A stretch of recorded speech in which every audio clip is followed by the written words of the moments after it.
Hello guys, welcome back to our channel. And आज हम आ चुके हैं फंडामेंटल राइट्स के वीडियो नंबर 2 पे।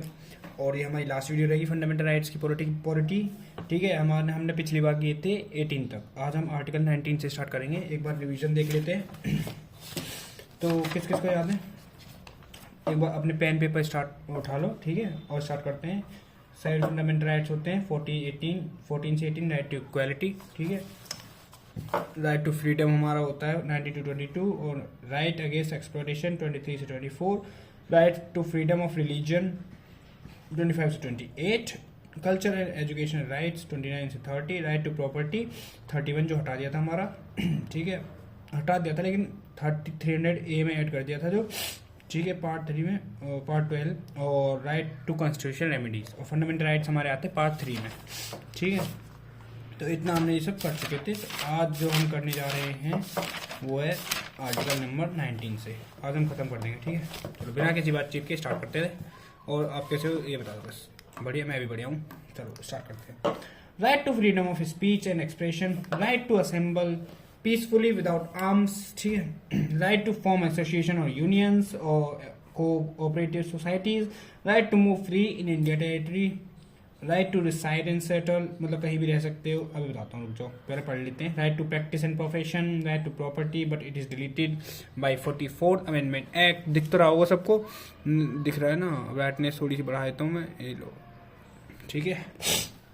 Right to freedom of speech and expression, कहीं भी कुछ भी बोल सकते हैं, लेकिन इसके लिए रेस्ट्रिक्शंस बनाई गई हैं कि मतलब कुछ भी नहीं बोल सकते आप। ऐसे रोड पे खड़े होकर किसी पीएम मोदी के खिलाफ बोल सकते हो, तो गाली वाली ऐसे नहीं, अब्यूज़ नहीं कर सकते ना, इस वजह से।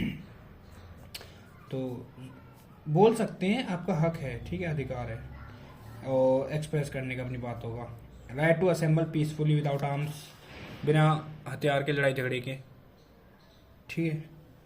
और राइट टू फॉर्म एसोसिएशन और यूनियंस कोऑपरेटिव सोसाइटीज बनाने के, और right to move free in India territory, India की टेरिटरी में कहीं भी घूमने के लिए।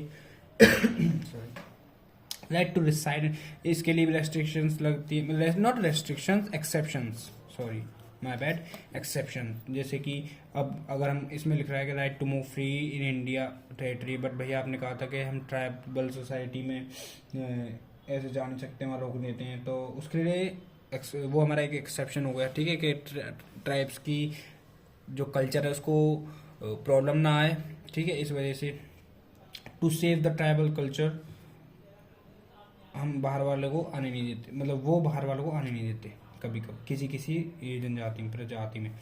तो right to reside and settle, कहीं भी रह सकते हो आप, राइट कहीं भी रह सकते हैं, लेकिन ये नहीं कि हम ट्राइब्स के घर में जाकर रह लें, किसी के घर में घुस जाए, ठीक है, ऐसे नहीं होता। Right to practice any profession, कोई भी प्रोफेशन, कोई भी जॉब तुम चूज कर सकते हो, लेकिन इसकी भी एक एक्सेप्शन है। ये थोड़ी कि डायरेक्ट पीएम मोदी बन जाओगे तुम, ठीक है। जिसकी क्वालिफिकेशंस हों उसके लिए क्वालिफिकेशंस डाली गई, जैसे कि डॉक्टर ले लिया हमने, ठीक है, डॉक्टर, इसमें नहीं, सॉरी, जैसे कि यहाँ देखो हमारा नया पेज, जैसे कि डॉक्टर के लिए आपको क्या चाहिए? मेडिकल डिग्री चाहिए, ठीक है, MBBS जो भी होता है, आई डोंट नो, ठीक है। तो क्या नीट का एग्ज़ाम क्लियर करना चाहिए वगैरह वगैरह एंड ऑल। तो इसके लिए क्वालिफिकेशन चाहिए। CDS के लिए तुम्हें क्या चाहिए? ग्रेजुएशन होनी चाहिए। यूँ थोड़ी कि अब तुम कोई 9th 10th 11th 12th के बच्चे को आप डाल दो, NDA के बच्चे को, तो ऐसे, ठीक है, ऐसे वो नहीं चाहिए क्वालिफिकेशंस। राइट टू प्रॉपर्टी, ये जो कि हमने डिलीट कर दिया था 44th अमेंडमेंट एक्ट के बाद। अब चलो इनको खोल खोल के पढ़ते हैं आराम से। Freedom of speech and expression, आज हम बहुत जल्दी जल्दी करेंगे, लेकिन धीरे धीरे भी करेंगे, समझ रहे हो? I mean, जल्दी करेंगे लेकिन समझ जाए ऐसे जल्दी करेंगे, ठीक है। सिर्फ मैंने ना अभी भी दोबारा बताता हूँ, लक्ष्मीकांत से नोट्स बना रखे हैं। तुम्हारे भाई ने लक्ष्मीकांत खोल रखी है, ये रखी, देखो सारा मार्क कर रखा है उसमें, ठीक है, सड़ा नहीं रखी। मेरे को मेरी बुक भाई मैं कैसे बताऊँ, कहाँ ले जाओगे इसे? It includes freedom of press, ठीक है, freedom of press, freedom of advertisement, right to know about government activities, right to silence, ठीक है। ये रीजनेबल रेस्ट्रिक्शंस आ गई, रेस्ट्रिक्शन देख रहे हो, sovereignty, integrity, security of state, security बचानी, ठीक है, स्टेट की, फ्रेंडली रिलेशन होनी चाहिए फॉरेन स्टेट के साथ, और public order, contempt of court, defamation, decency और मोरालिटी, और इनसाइटमेंट टू एन अफोन, यानी कि भड़का नहीं सकते आप किसी को भी, दंगे फसाद नहीं कर सकते। इसके हम पर right to speech of expression है, तो हम किसी को भड़का देंगे, जो आजकल होता है। ठीक है, तो ये सब गलत है, ये हमारी रेस्ट्रिक्शंस होगी। सेकेंड आता है right to form association. It is a fundamental right, but क्या है, right to obtain recognization of the association is not a fundamental right. ये क्वेश्चन आ रखा है यूपीएससी का, रेगुलर रखा है मैंने, यूपीएससी में क्वेश्चन आया था कि राइट टू फॉर्म एसोसिएशन जो है ये फंडामेंटल राइट है या नहीं है। ठीक है, तो ये फंडामेंटल राइट है, लेकिन right to obtain recognization of association fundamental right नहीं है। ठीक है, याद रखना, recognization of association fundamental right नहीं है, और खाली to form association is a fundamental right. Okay, next आता है हमारा फ्रीडम ऑफ मूवमेंट। कहीं भी मूव करो, बट रेस्ट्रिक्शंस, देखो फिर से रेस्ट्रिक्शंस आएंगे, सबके लिए रेस्ट्रिक्शंस बना रखी है, जैसे कि सम ट्राइब्स एरिया, वही मैंने बताया अभी, जो सिक्योरिटी और distance, culture, language, manner of schedule tribes. ठीक है, एड्स होती है जिसको, ठीक है, जिसको एड्स हो रखी है, Bombay high court valid restriction to move, उस बंदे को मना, उस पर्सन को मना कर रखा है कि आपको एड्स है, आप ऐसे वैसे यहाँ वहाँ मत घूमिए जाइए। ठीक है, पर्सन अफेक्टेड बाई एड्स, क्योंकि वो एड्स से अफेक्ट है। Freedom of movement has two dimension inside India, outside India. अच्छा, freedom of movement inside India जो है वो आर्टिकल 19 में आता है, और जो आउटसाइड ऑफ इंडिया वो आर्टिकल 21 में आता है। ठीक है, right to life and personal liberty, जिसे हम कहते हैं आर्टिकल 21।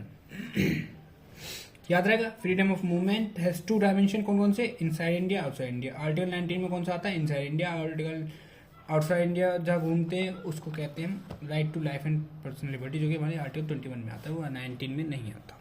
ठीक है, फ्रीडम ऑफ रेजिडेंस देख लो, फ्रीडम ऑफ रेजिडेंस कहीं भी रह सकते हो वही, बट रेस्ट्रिक्शंस फिर से आगे, ट्रैवल साइड नहीं जा सकते, शेड्यूल ट्राइब्स वगैरह जो होती हैं वो मना कर दिए, for protect culture and language. ठीक है, एक्सेट्रा। दिख रहा है ना आपको, थोड़ा जूम करने की जरूरत तो नहीं है, बस ठीक है।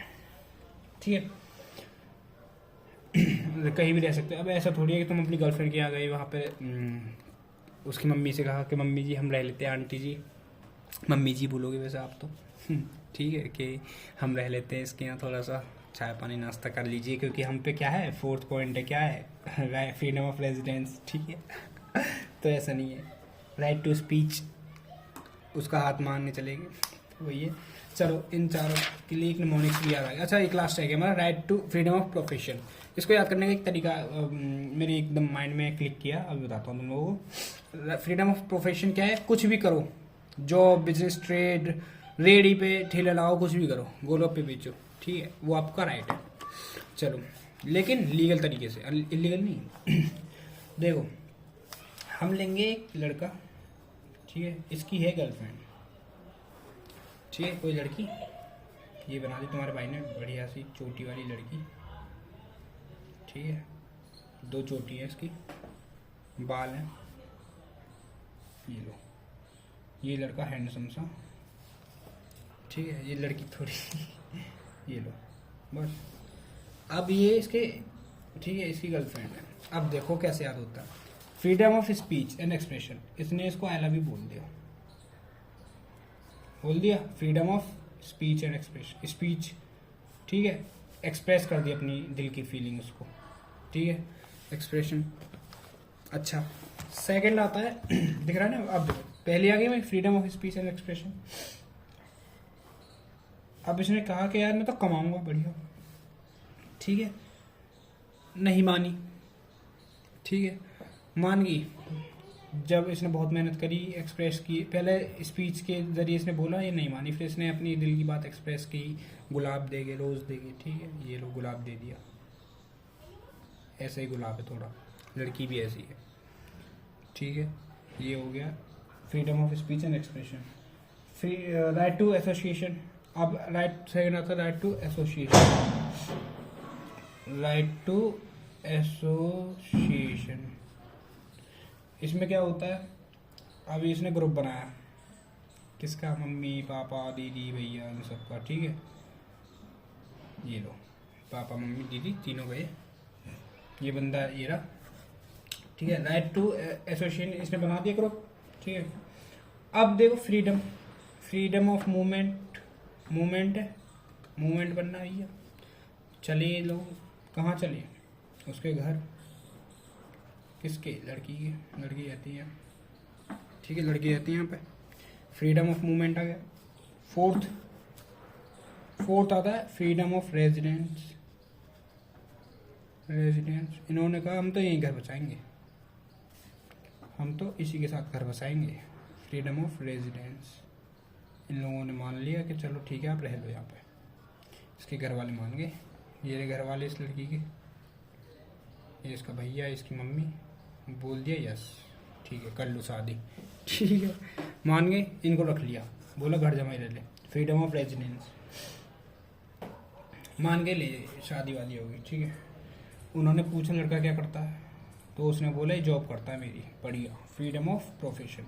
उस पर पहले जॉब नहीं थी, इसके पापा ने बोला कि मैं देता हूँ, लो भाई इसने जॉब कर ली। काय में? कंपनी में, बढ़िया हो गई। फिफ्थ याद रहेगा ऐसे, ठीक है। Freedom of speech and expression, association, freedom of movement, freedom of resident, freedom of profession, ठीक है। ये हो गए हमारे 5। अच्छा, इसकी रेस्ट्रिक्शंस भी याद रखना। प्रोफेशन की क्या है?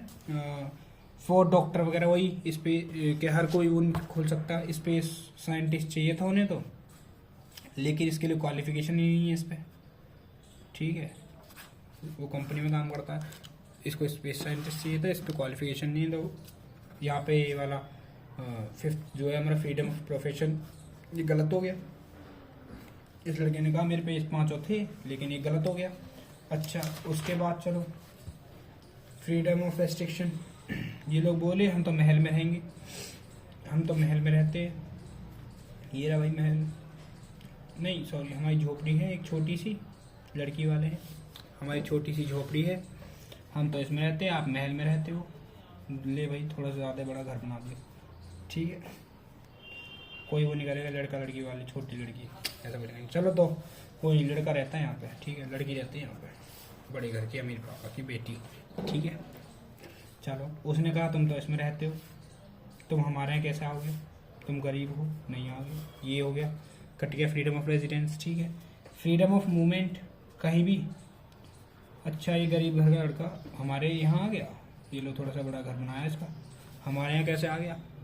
नहीं आ सकता भाई, हमने मना कर दिया, हमारा कल्चर अलग है, तुम्हारा कल्चर अलग है, ये हट गया, ठीक है। फ्रीडम ऑफ एसोसिएशन हो गया। फ्रीडम ऑफ स्पीच, ठीक है।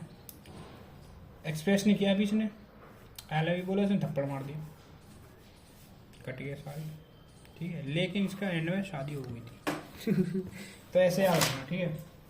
अच्छा, अब देखते हैं प्रोटेक्शन इन रेस्पेक्ट। अब आता है आर्टिकल 20। वो क्या कहता है? Protection in respect of conviction of for offences. अच्छा जी, for all citizens of foreigner. Article 20 जो है हमारा सारे सिटीजन्स और फॉरेनर्स के लिए प्रोटेक्शन करता है, प्रोटेक्ट करता है इन respect of conviction for offences, ठीक है। जैसे कि एक्स पोस्ट फैक्टो, इसके 3 पार्ट याद रखना।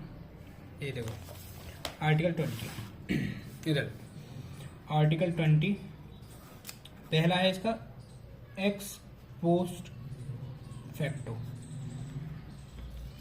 लॉ, 3 लॉ है इसमें, ठीक है। दूसरा है हमारा सेल्फ इंक्रिमिनेशन, और तीसरा है हमारा, पहला हो गया, दूसरा हो गया, थर्ड हो गया हमारा डबल ज्यूपार्डी। अच्छा, it protect x facto law protect against legislature, protect against legislature, इसमें देख लो, प्रोटेक्ट अगेंस्ट लेजिस्लेचर, ठीक है। और self incrimination protect against executive और प्रोटेक्ट अगेंस्ट जुडिशरीज, डबल ज्यूपार्डी। अच्छा, अब देखते क्या है आर्टिकल नंबर 20 में 3 पॉइंट आ चुके हैं, ठीक है। Article 20 grants protection against arbitrary and excessive punishment to an accused person, whether the citizen or foreigner or legal person like a company of a corporation. It contains 3 provisions, which is ex facto law, self incrimination, double jeopardy, ठीक है। अच्छा, ex facto law, what is ex facto law? जब किया था तो अगर उस time पर कोई लॉ नहीं था और उस पर अब बना दिया कोई लॉ, तो तब पास्ट के लिए तुम अब पनिश नहीं करोगे। न्यू लॉ बना के ओल्ड क्राइम के लिए। अब देखो इधर देखो, कोई लड़का है, कोई आदमी है, ठीक है, राजा के यहाँ गया है, ये राजा है, ठीक है, इसके यहाँ कोई आदमी था, इसने कोई क्राइम कर दिया, चोरी कर ली, चाहे चोरी कर ली, मर्डर, जो, ठीक है, मान लो चोरी कर ली, बड़ी इसने चुरा लिया 5,000 करोड़ रुपए। अब इस टाइम पे लॉ नहीं बना था इसके लिए, ठीक है, कोई लॉ बना हुआ नहीं था, लेकिन after 5 years it makes law बन चुका है, ठीक है। तो अब जब 5 साल बाद लॉ बन गया है, तो अब इसको इस बेसिस पे चोरी करार नहीं कह सकते, मतलब अब इसको इसके कि आपने 5 साल पहले चोरी करी थी उसके लिए हम आज सजा दे रहे हैं क्योंकि हमने आज लॉ बनाया, ऐसा नहीं हो सकता। बस यही कह रहा है एक्स फैक्टर लॉ, ठीक है। किसी भी मतलब पुरानी चोरी के लिए, पुराने क्राइम के लिए अब आज नया लॉ बना के अब आपको क्या बोल दिया जाए कि आपको पुराने क्राइम के लिए हम वो दे रहे हैं, सजा दे रहे हैं, तो ऐसा नहीं हो सकता, ठीक है। सेकंड आता है डबल जियोपार्डी। डबल जियोपार्डी क्या कहता है? Punish only one time for one crime. इसने चोरी करी, मान लो दोबारा से एक और बार लॉ बनने के बाद 500 रुपये चुराए इसने, तो इसको 500 रुपये 5,000 करोड़ जेल में चला गया, ठीक है, ये गया जेल में, ये देखो इधर, ये चला गया जेल में, ठीक है। फिर बाहर आ गया, इसकी सजा हो गई खत्म। तो अब इसको दोबारा इसी क्राइम के लिए हम जेल में दोबारा नहीं डाल सकते, ये कहता है हमारा डबल जियोपार्डी। 2 बार नो नॉट पनिश, ठीक है, not punish, it punish only one time for one crime, not more than once. एक क्राइम एक बार पनिश बार नहीं हो सकता। थर्ड आता है no self increment.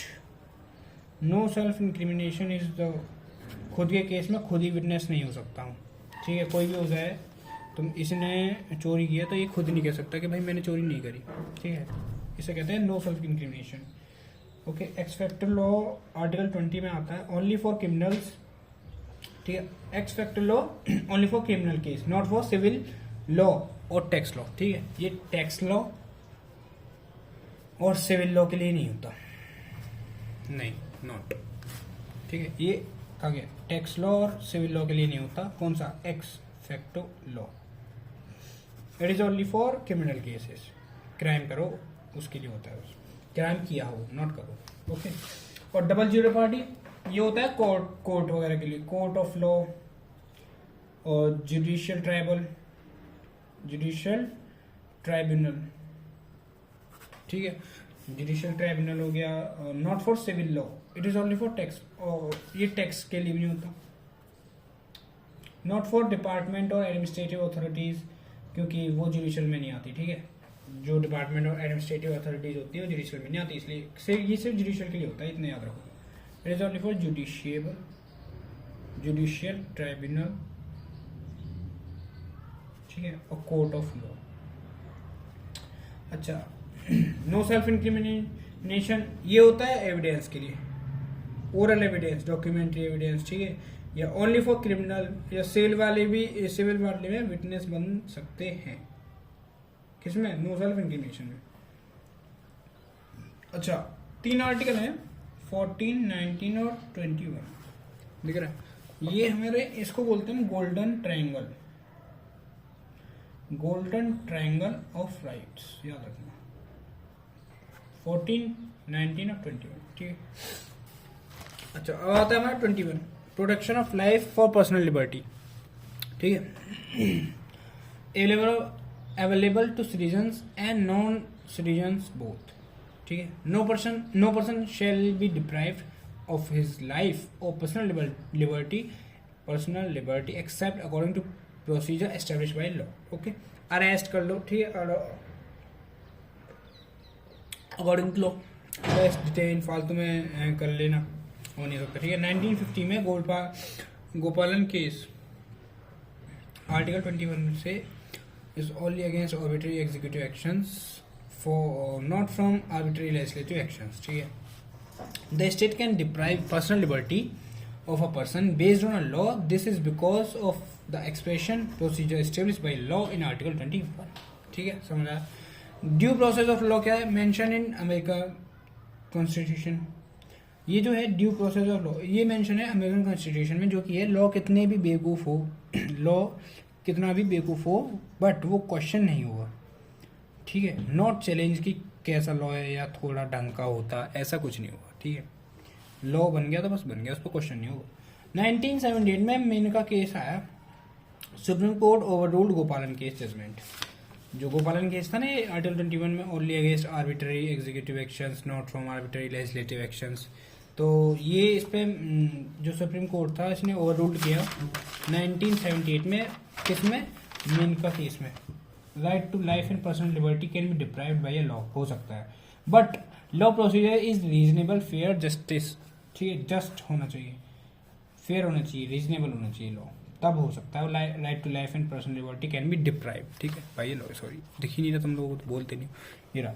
Right to life and personal liberty can be deprived by a law but law procedure is reasonable fair and just होना चाहिए, ठीक है। रैंडमली कुछ भी रैंडमनेस नहीं होनी चाहिए उसमें, मतलब। Due process of law introduce the American expression if in effect the article 21 should be available not only against arbitrary executive action but also against arbitrary legislative action। मान गए, not only against arbitrary action but also arbitrary, ये देख रहे हो, not only but also, English not only के साथ but also आता है। चलो इसमें लग रहा है पेज नंबर 9, अच्छा ये देख लो, ये है आर्टिकल 21 में क्या क्या है, बुक में से देख लेते हैं, दिख तो रहा ही होगा, नहीं दिख रहा तो ये लो, अब दिख रहा। The supreme court has reformed its judgment in the Menka case. In the subsequent cases, it is declared for following rights of part of Article 21। क्या क्या rights है Article 21 में? Right to live with human dignity, right to decent environment including pollution free water and air and protection against hazardous industries, right to livelihood, right to privacy, shelter, health, free education up to 14 years of age, free legal aid, against solitary confinement, to speedy trial, against handcuffing, against inhuman treatment, against delayed execution, to travel abroad, against bond labor, against custodial harassment, ठीक है, emergency medical aid, timely medical aid in government hospitals, fair trial, not on the driven of the street, women to be treated with decency and dignity, right against public hanging, right to road in hilly areas, right to information, reputation, family pension, social appeal from a judgment of conviction, economic justice and empowerment, against bar fetters, sleep, सोना, ये देखो right to sleep कितना बढ़िया तुम्हारे लिए, right to freedom from noise pollution, sustainable development opportunity, बस ठीक है, ये आता है भाई, राइट। अच्छा ये तो कुछ नहीं था, जो अब आता है वो है मेन, क्या थोड़ा छोटा कर दो, रुक जाओ, ये है मेन वाला आर्टिकल 21। ये क्या कहता है, हमारा 16 से 14 ईयर्स के जो बच्चे होंगे 6 से 14 साल तक के लिए, उनको है हमारा वो राइट टू एजुकेशन। ये हमारा अमेंड किया गया था 86 अमेंडमेंट एक्ट 2002, याद रखो इसको, आगे आएगा ये बहुत। 86 अमेंडमेंट एक्ट 2002, एक फंडामेंटल ड्यूटी भी है, वो भी ऐड करी गई थी 51A में, इसी के तहत 86 अमेंडमेंट एक्ट से। तो जब आएगा पार्ट 4 से, ठीक है, 44th अमेंडमेंट एक्ट में, तो 86 भी आता है उसमें, तो ये आगे आएगा तब पढ़ाऊंगा, फंडामेंटल ड्यूटी जब हम पढ़ेंगे, ठीक है। Education provide by state and free elementary education 1st to 6th only classes, ठीक है। और पार्ट 4 जो आता है हमारा आर्टिकल 45 में, before this article 21A part 4 आता था आर्टिकल 45 में, से यही सब था जब हमारा आर्टिकल 21 नहीं बना था।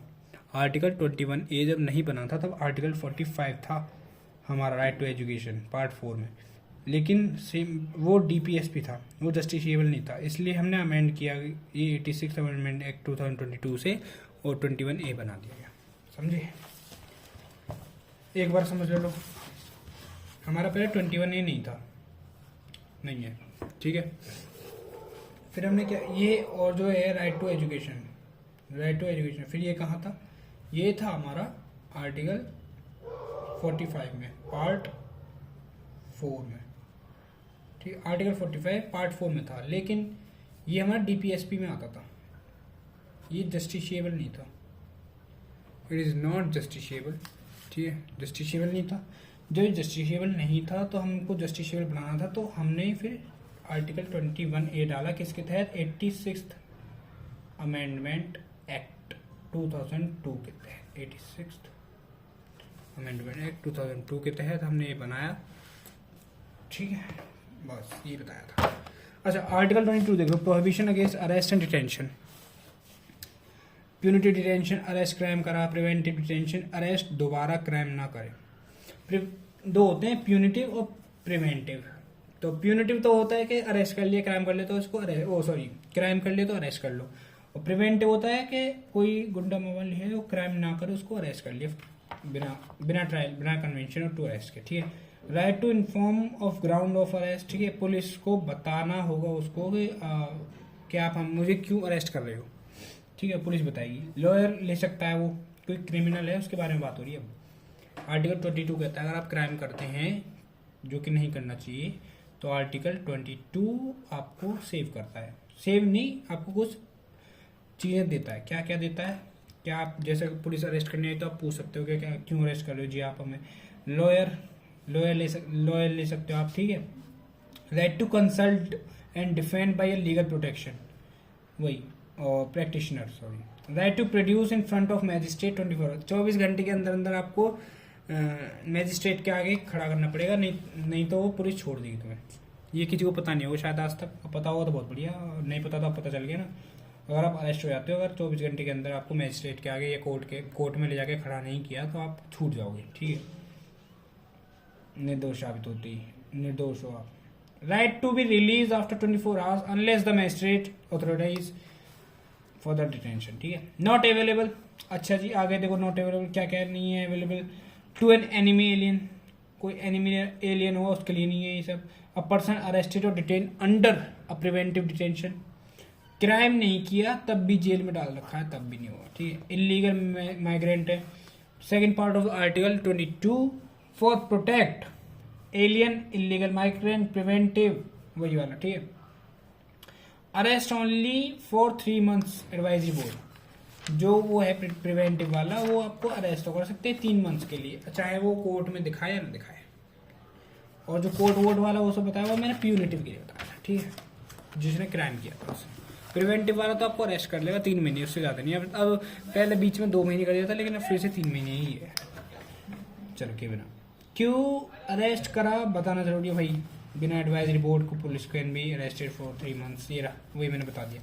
44th amendment act 1978 very important, ये लो जी, वेरी इंपॉर्टेंट डाल दिया हमने। क्या है, 2 months कर दिए, टाइम वही 40। अच्छा, 44th अमेंडमेंट एक्ट 1798 के तहत हमने वह 3 महीने जो थे वो हमने 2 महीने कर दिए थे, लेकिन उसके बाद फिर से 3 महीने हो गए। But this is not yet been applicable, तो भी वो 3 महीने रख सकते हैं, किसको पता चल रहा है, ठीक है। But it's not illegal, it's legal 2 महीने से ऊपर, समझ रहे हो। Preventive preventive detention only in Indian constitution, और कहीं भी नहीं है, बाकी सब में प्रिवेंटिव है। बस इंडिया के कॉन्स्टिट्यूशन में है कि पुलिस आपको अरेस्ट कर सकती है क्या, ताकि आप क्राइम ना करो, और वो 3 महीने के लिए रख सकती है। सॉरी, अब 2 महीने के लिए होगा, क्यों, 44 अमेंडमेंट एक्ट 1978 के तहत। राइट अगेंस्ट एक्सप्लॉयटेशन आ गया आर्टिकल 23, जोश आ गया भैया। चलो, human being traffic, human trafficking, human forcely labour, ठीक है, आप किसी भी लेबर को फोर्स नहीं कर सकते, प्रोटेक्ट करता है इन सबको, ठीक है। देवदासी, स्लेवरी, ये सब। कौन सा, आर्टिकल 23। अगर कोई नौकर बनाना चाहे आपको तो आप उसके मुंह पे आर्टिकल 23 आर्टिकल 23 फेंक के मारना, गया हम नहीं है आपके नौकर। टू पनिश दिस पार्लियामेंट, सिवाय अपने घर वालों के, क्योंकि उनके लिए तो आर्टिकल काम आता ना कुछ काम आता। चलो, टू पनिश दिस पार्लियामेंट, वो आपका फर्ज है। Parliament implemented immoral traffic prevention act, इसके लिए कुछ एक्ट बना रखे हैं क्या, parliament implemented immoral trafficking prevention act 1956। और टर्म बैगर, जो ये टर्म बैगर बोला है, क्यों, compulsory work without remuneration, compulsory work without remuneration, तो आर्टिकल 23 अबॉलिश दिस ऑल। अगर वो आपसे काम कराए बिना रेम्यूनरेशन के, काम करना है बिना रेमुनेशन के, तो आर्टिकल 23 एबॉलिश कर दिया जाता है। ठीक है। अच्छा, बट एक्सेप्शन क्या है इसमें, जरूरत पड़ने पर काम करना ही पड़ेगा। फॉर एग्जाम्पल मिलिट्री के लिए, जैसे कि साउथ कोरिया में आपको रूल है वहाँ पे कि जब 18 के बाद ना एक बार आर्मी की ट्रेनिंग लेनी पड़ती है वहाँ पे। आर्मी की ट्रेनिंग लेनी पड़ती है वहाँ पे, तो वो उसमें इस तरह हमारे यहाँ मिलिट्री कंपलसरी नहीं है। सोशल सर्विस, गवर्नमेंट टीचर, जैसे कि गवर्नमेंट के टीचर्स होते हैं, गवर्नमेंट उन्हें इलेक्शन में लगा देती है तो वो मना नहीं कर सकते, उसके लिए वहाँ पे आर्टिकल 23 एबॉलिश कर दिया हो गया। तो ये है। ठीक है। फिर वहाँ पे काम नहीं आता, जहाँ पे ज़रूरत है वहाँ तो करना ही पड़ेगा। आर्टिकल 24 क्या कहता है, वो अलग बात है, वो पैसा देती है गवर्नमेंट टीचर्स को जब इलेक्शन में लगाती है। ठीक है। चलो, आर्टिकल 23 क्या कहता है, चाइल्ड लेबर, बच्चे से काम मत कराओ भाई, घर में जो काम करते हो चाइल्ड लेबर नहीं होता। बिलो 14 ईयर्स, 14 ईयर्स तक के नीचे बच्चों को काम नहीं कराए। जहाँ भी आप देखते हो कोई बच्चा, if any child, if any kid below 14 years of age can do the work outside in the shops और ठेलास, ठीक है, then you can throw article 24 in front of their face and say that you can do this is child labor। ठीक है। लेकिन hazardous factory में, अब यहाँ पे ये देखो, ये लग रखा है इसमें, ये उसकी लाइन है लक्ष्मीकांत की, ये बोला child labour in hazardous factories. अगर वो हजार्डस फैक्ट्रीज ना हुई तो नहीं होगा। कंस्ट्रक्शन, रेलवे, ये कंस्टिट्यूशन कहता है हमारा कि हजार्डस फैक्ट्रीज में नहीं होगा। अब क्या करा जाए, अब बच्चों को हजार्डस फैक्ट्री में जाकर देखेंगे हम। ठीक है। ठेला पे बैठा हुआ है तो भाई कॉन्स्टिट्यूशन ने तो कहा था कि हजार्डस फैक्ट्रीज, रेलवे, कंस्ट्रक्शन, इन सब के लिए है, ठेले के लिए तो बोला नहीं उसने, तो ये एप्लीकेबल नहीं होता। क्या किया जाए। In 2005 commission for protection of child rights act, 2005 में आया commission for protection of child right act और national and state commission for protection of child rights. ठीक है, ज़्यादा नहीं है, बस हो गया, देखो खत्म। 30, 31, 32, 33, बस खत्म, फिर रेट्स आ गई। इन 2006, अभी सिर्फ में 30 मिनट्स हुई हैं, 30 मिनट्स का और है, खत्म। इन 2006 उसमें रेट्स भी करा दूंगा। 2006 में government ban the employment of children in shops, restaurants, T shops. ठीक है, ले भैया आप बोल सकते हो तुम, गवर्नमेंट ने बैन कर दिया 2006 में। ठीक है। Principal act as child and adolescent labour act 1986 के तहत। आर्टिकल 25 क्या कहता है, तो गाइस, बच्चों, भाई लोग, बहनों,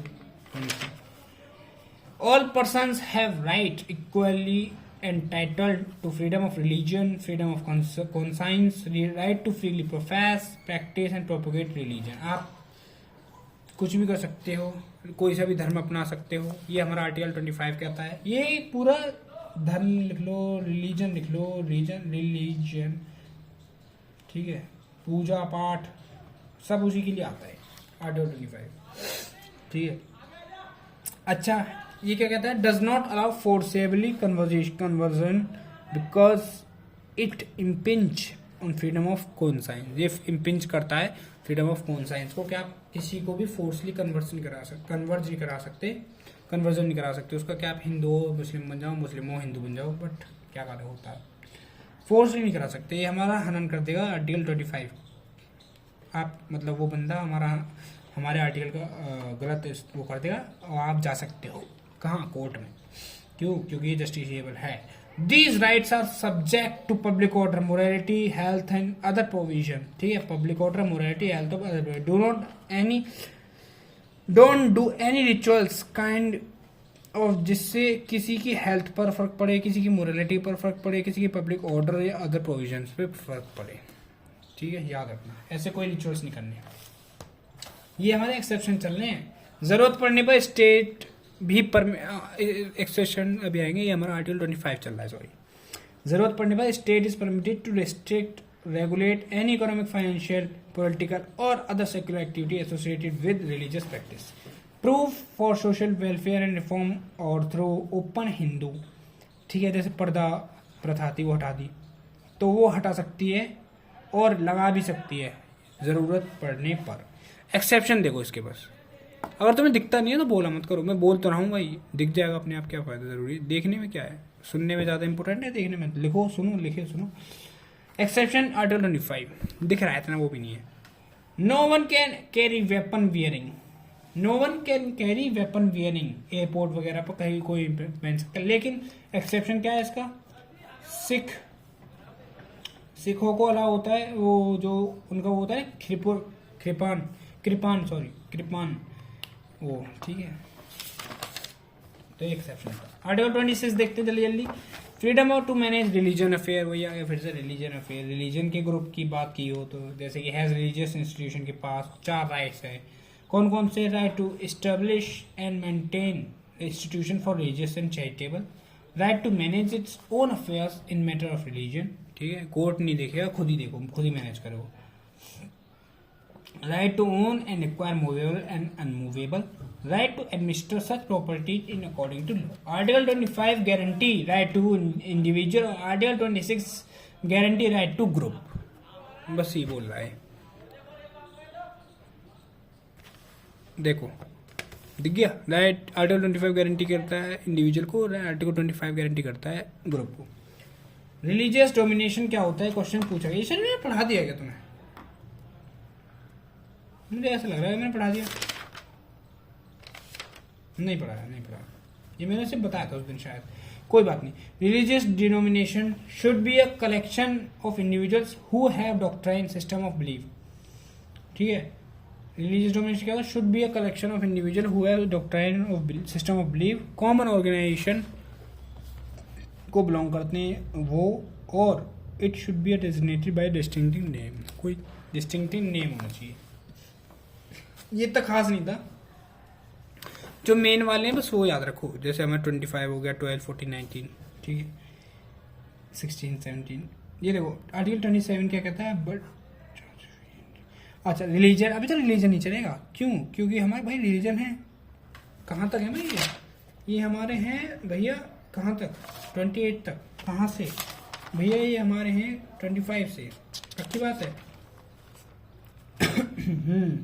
ठीक है, 25 से 28 तक है हमारा religion, right to religion, okay. देखो 27 बोलता है रिलीजन के नाम पर टैक्स नहीं लेंगे कोई भी, जो बाहर दान पात्र रख देते हैं, it's not a tax, it's a दान पात्र, ठीक है, बट आप इसके नाम पर कोई टैक्स नहीं लेंगे, ठीक है, हाँ टैक्स नहीं लिया जाएगा भारतीय नागरिकों से। No person shall be compelled to pay an tax in history, medieval India में एक, अब ये देखो ये इंपोर्टेंट क्वेश्चन है, याद रखो, एक टैक्स था जिजिया टैक्स, वो था, ठीक है, कहाँ, हिस्ट्री में, नॉन मुस्लिम्स के लिए, बट चार्जेस फी की जाती थी, एंट्री चार्ज लगा सकते थे फॉर एडमिनिस्ट्रेशन, ये एक्सेप्शन, देखो एंट्री चार्जेस लग सकते हैं एडमिनिस्ट्रेशन के लिए, लेकिन कोई भी टैक्स नहीं लेगा, क्या बात है। वैष्णो देवी गोल्डन टेम्पल जाते हैं तो वहाँ एंट्री टैक्स होता है ना, इसलिए। अब देखो fees can be limited on pilgrims to provide them specific safety service measure, ठीक है। आर्टिकल 28 वही बोलता है 27 के, देखो 27 बोलता है कि टैक्स नहीं लेंगे कोई भी रिलीजन के नाम पे, ठीक है, और 26 बोलता है रिलीजन के ग्रुप में की बात की गई है, उसमें कुछ नहीं है, ठीक है। आर्टिकल 28 बोलता है आपका freedom of attending religion instructions, no religious instruction in any education institute hold maintain by state. Exception क्या है इसके, but this shall not be allowed in those instruction which are made by a group, ठीक है। कुछ instructions होते हैं जैसे कि नो, किसी भी कोई वो है रिलीजन स्कूल है, ये देखो इधर, हाँ ये लो, कोई एक स्कूल है, ठीक है, रिलीजन का, यहाँ पे गवर्नमेंट रिलीजन स्कूल होते हैं कुछ, तो आप इसमें रिलीजन के बारे में ही नहीं पढ़ाएंगे, ठीक है, ये अलाउ नहीं हो सकता वहाँ कि आप उसी रिलीजन के बारे में पढ़ा रहे हैं, उसी धर्म के बारे में पढ़ा रहे हैं, ठीक है। लेकिन अगर किसी ग्रुप ने बनाया, जैसे कि पारसियों का अलग स्कूल होता है, ठीक है, किसी मुस्लिम ग्रुप है उसने कोई अपना स्कूल बनाया, उसमें आप पढ़ा सकते हो क्योंकि वो गवर्नमेंट के अंडर नहीं आता, मतलब वैसे नहीं आता गवर्नमेंट, तो आप उसमें पढ़ा सकते हो। जैसे पारसी ने ट्रस्ट बनाई, ठीक है, समझो पारसी ने ट्रस्ट बनाई to make education institution and state can take responsibility, ठीक है, to maintain that institute, but because it was made by Parsi trust of that particular religion, तब इंस्ट्रक्शन दे सकते हैं अबाउट रिलीजन, ठीक है।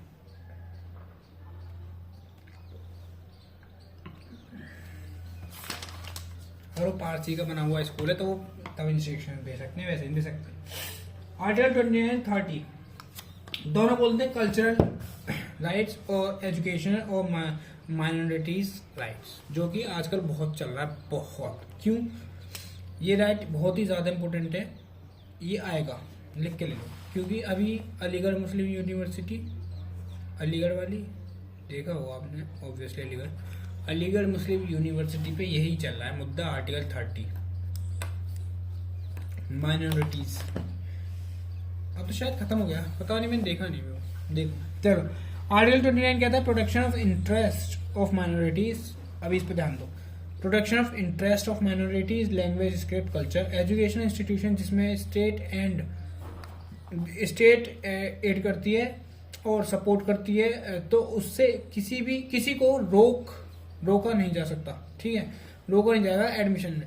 अगर कोई भी एजुकेशन इंस्टीट्यूशन जिसमें स्टेट सपोर्ट करती है, उसमें किसी बच्चे को एडमिशन लेने के लिए रोका नहीं जाएगा according to on the basis of sex, caste, religion, language और रेस, ठीक है, समझे, उसको एडमिशन मिलेगा। क्योंकि जब अगर वो स्टेट सपोर्ट करती है, तो अगर वो प्राइवेट है तो कुछ नहीं कह सकते।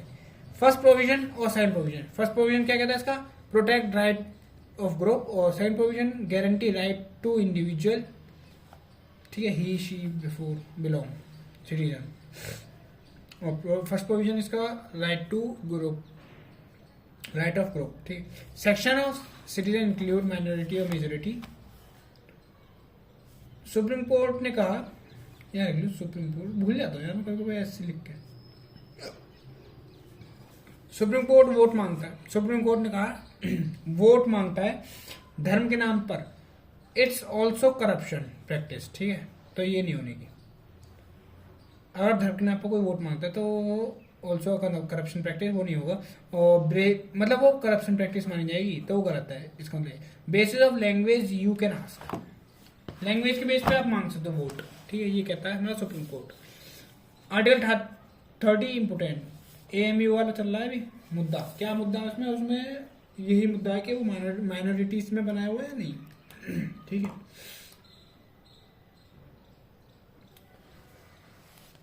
दो तरह के होते हैं, religious and linguistic minority.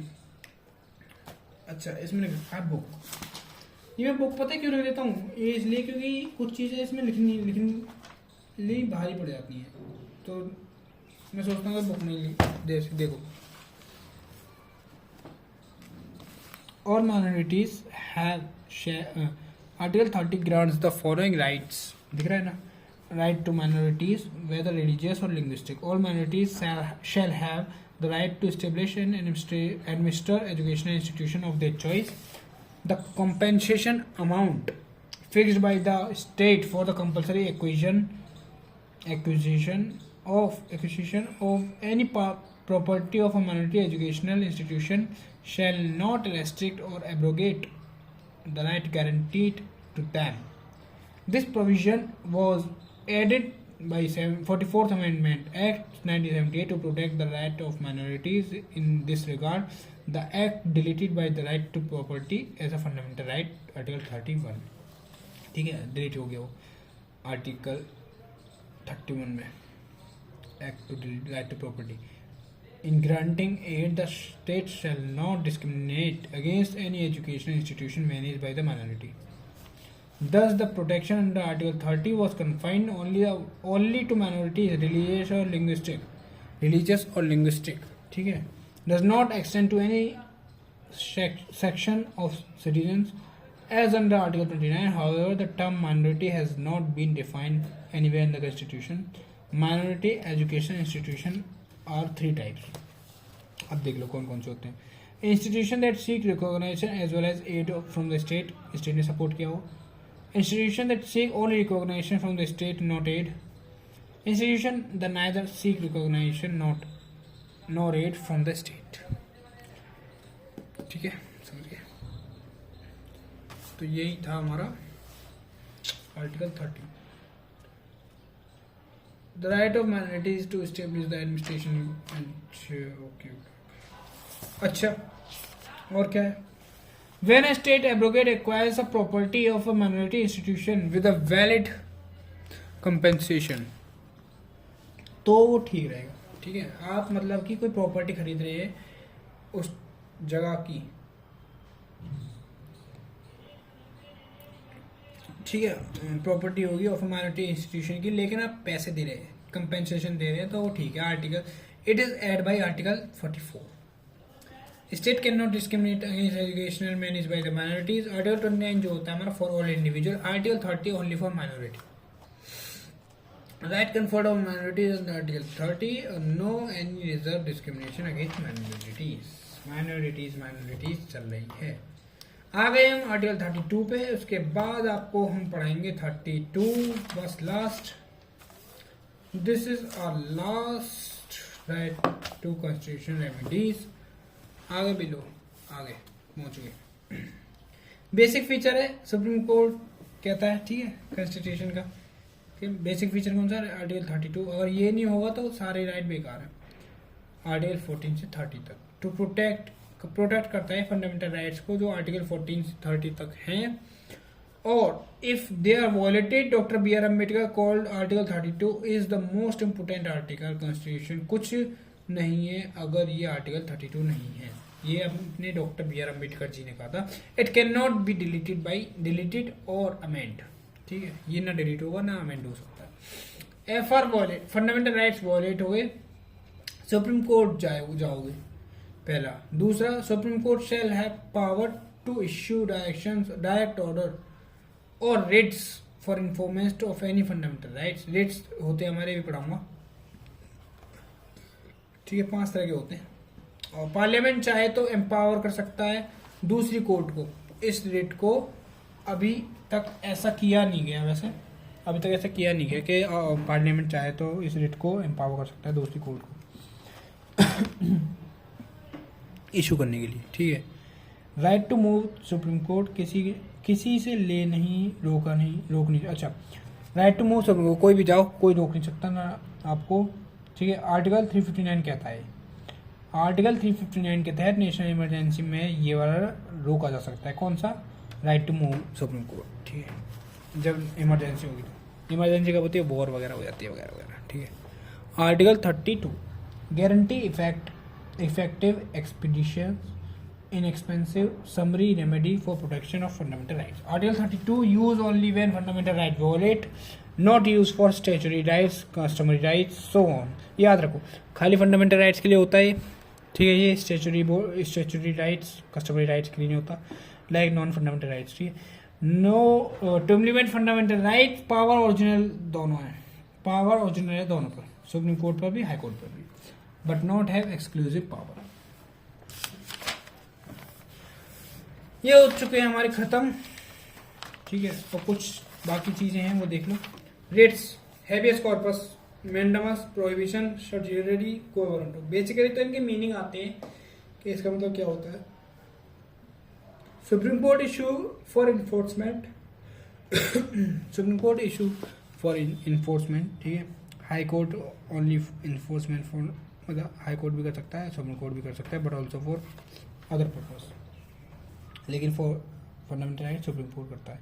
Supreme court issue for against a person और government throughout the territory of the India. पूरे देश में कहीं भी कर सकते, पूरे देश में कर सकती है. ठीक है. हाई कोर्ट ओनली स्टेट में करेगी. Supreme court can not refuse to exercise its writs jurisdiction. High court may refuse to exercise its writ jurisdiction. Guarantee and protection, अगर कोई पूछे फंडामेंटल राइट्स का तो सुप्रीम कोर्ट है अकॉर्डिंग टू कॉन्स्टिट्यूशन. वैसे high court भी है, पर according to constitution supreme court है। पहला आता है हमारा हैबियस कॉर्पस, इसका मतलब होता है हैव अ बॉडी ऑफ। अब मैं समझाता हूँ, उसमें मत देखो। ये पहली बात ये देखो, इशूड बाय पब्लिक और प्राइवेट इंडिविजुअल। देखो कोई अगर किसी को to protect the liberty, supreme court के सामने पर्सन बॉडी लाई जाए, बस ये है हैबियस कॉर्पस का मीनिंग होता है हैव द बॉडी ऑफ। अगर किसी को पुलिस ने अरेस्ट कर लिया तो उसको उसके सामने लेके आओ, कोर्ट के सामने। अगर जो पुलिस है अगर वो मना करती है तो आप हैबियस कॉर्पस डाल सकते हो, रिट, ठीक है, कोर्ट में। Mandamus we command. अच्छा, हैबियस कॉर्पस पे एक मूवी बनी है, पता है कौन सी? आई मीन उसमें यूज हुआ है, साउथ की है, उसका नाम वो है ईटी करके। उसमें हैबियस कॉर्पस का यूज होता है। सॉरी, जय भीम, नॉट ईटी, जय भीम। वो भी उसी हीरो की है, ठीक है, साउथ का एक्टर है जय भीम। उसमें वो हैबियस कॉर्पस का यूज करता है, ट्रैवल होते हैं कोई इसमें, तो देख लेना। मैं अच्छी है, ठीक है। मैंडेमस वी कमांड, मैंडेमस का मीनिंग है we command. Issued by a court to a public official asking him to perform his official duty. मतलब कि कोर्ट अपना काम कर रहा है, कोर्ट कमांड कर सकता है कि आप अपना काम करो, ठीक है, पब्लिक ऑफिशियल को। किसके अगेंस्ट? Private individual. अच्छा, किसके अगेंस्ट नहीं दे सकता ये mandamus? Against private individual body, ठीक है, प्राइवेट बॉडी हो सकती है उसके लिए। When duty is not mandatory, against chief justice of high court acting in judicial capacity. और किसके अगेंस्ट दे सकता है? Any public body, corporation, any free court, tribunal और गवर्नमेंट, ट्राइब्यूनल और गवर्नमेंट, इसके खिलाफ मैंडेमस हो सकती है। अगला आता है थर्ड, प्रोहिबिशन। प्रोहिबिशन का मीनिंग प्रोहिबिट करना, टू फॉरबिड। जब हाई कोर्ट, लोअर कोर्ट या ट्राइब्यूनल को काम करने से रोक देती है। ओनली अगेंस्ट जुडिशियल और quasi judicial authorities. It is not available against administration authorities, legislative body, private individual और bodies. Subsidiary to be certified, याद रखना इसका। पहले वाले का प्रोहिबिट, पहले वाले का था हैबियस कॉर्पस का हैव द बॉडी ऑफ, ठीक है, मैंडेमस का वी कमांड, प्रोहिबिशन का प्रोहिबिट, सब्सिडियरी का टू बी सर्टिफाइड, सर्टिफाई करती है। हाई कोर्ट लोअर कोर्ट को देती है क्या? हाई कोर्ट से जजमेंट दे दी तो सुप्रीम कोर्ट इशू करेगी, ठीक है, उसे खत्म भी कर सकती है, उसे खत्म कर देगी। इट इज बोथ प्रिवेंटिव और क्यूरेटिव। नॉट अगेंस्ट एडमिनिस्ट्रेटिव, ये किसके अगेंस्ट नहीं है? एडमिनिस्ट्रेटिव अथॉरिटी, और only against judicial, quasi judicial authority, ये भी इसके लिए, ठीक है। लास्ट आता है हमारा क्यूरेंटो, बाई वोट अथॉरिटी और वारंट। इलीगल एक्वायर करा हुआ है किसी ने, कोई ऑफिस में बैठा हुआ है, उसकी 60 साल एज है, वो 61 साल तक बैठा हुआ है, 62 साल तक बैठा हुआ है, वो हट नहीं रहा है, तो क्वासी वारंट डाल सकती है और कोर्ट कहेगी आप हटो, आप रिटायर हो जाओ, आपका रिटायरमेंट का टाइम हो चुका है कब का। Can not B issue in case of minister office और प्राइवेट ऑफिस, ठीक है। It cannot be issue minister office or private office. It can be issue only for in case of substantive public office. ठीक है।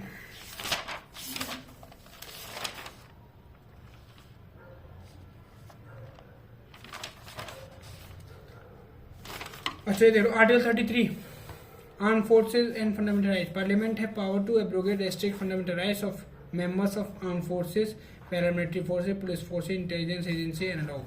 Right to form of association of the armed forces individual रोकी जा सकती है article 33 के तहत। बस यही है इसमें, ज़्यादा इसमें कुछ खास है नहीं। According the parliament has enacted the arm act, navy act, air force act, police forces act 1966, the border security force and so on. The expression members of the armed forces also cover such employees the armed forces, barber, carpenter, mechanism, bootmakers, ठीक है। ऐसे martial law, ये देखो मैंने बताया था martial law fundamental rights, article 34 में आता है मार्शल लॉ, मिलिट्री लॉ, ठीक है। Affect on fundamental right only in a particular area, not the whole country, ठीक है। किसी भी ऑफिसर ने ड्यूरिंग दैट टाइम कुछ भी एक्शन लिया for peace in that particular region, तो उसके अगेंस्ट कोई एक्शन नहीं लिया जा सकता। Can not be challenge in any court, वो किसी भी कोर्ट में चैलेंज नहीं कर सकते, तो उसको आर्टिकल 34 में बोला। Effecting certain fundamental right, article 35 power to make law to give effect to certain specified fundamental right shall be vest only in parliament, ठीक है। अच्छा एक चीज देखो, right to property was one of the 7 fundamental right in part 3 of the code. It was related by article 19(1)(f) and article 31. इन दोनों में था ये right to property.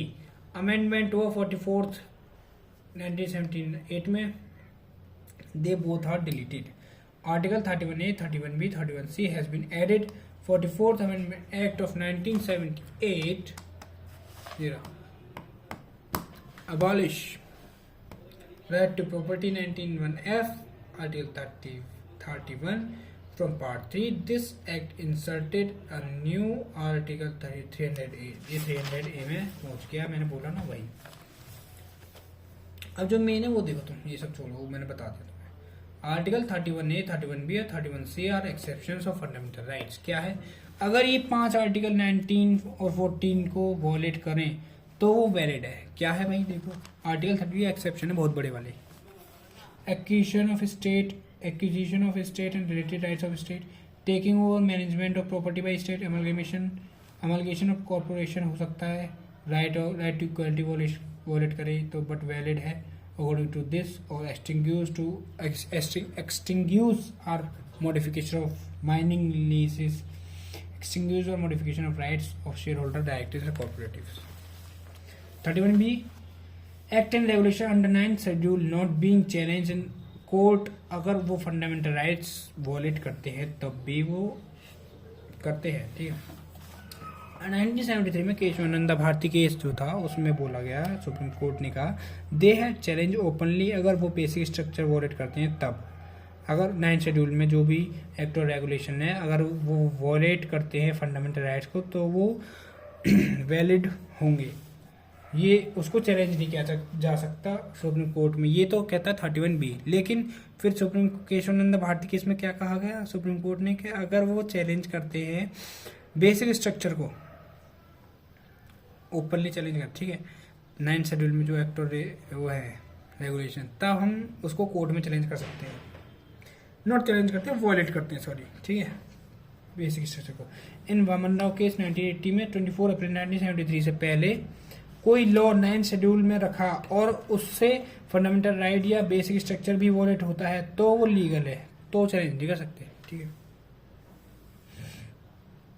Article 31C insulted by 25th amendment act 1971 to provision दिए ने no law that seeks to implement socialistic directive principles को। Article 39B और C अगर वो लॉ वॉलेट करता है फंडामेंटल राइट्स तो उसको चैलेंज ना हटाया जाए, उसको चेंज ना करके हटाया जाए, चेंज करके हटाया ना जाए, ठीक है। No law containing declaration that is for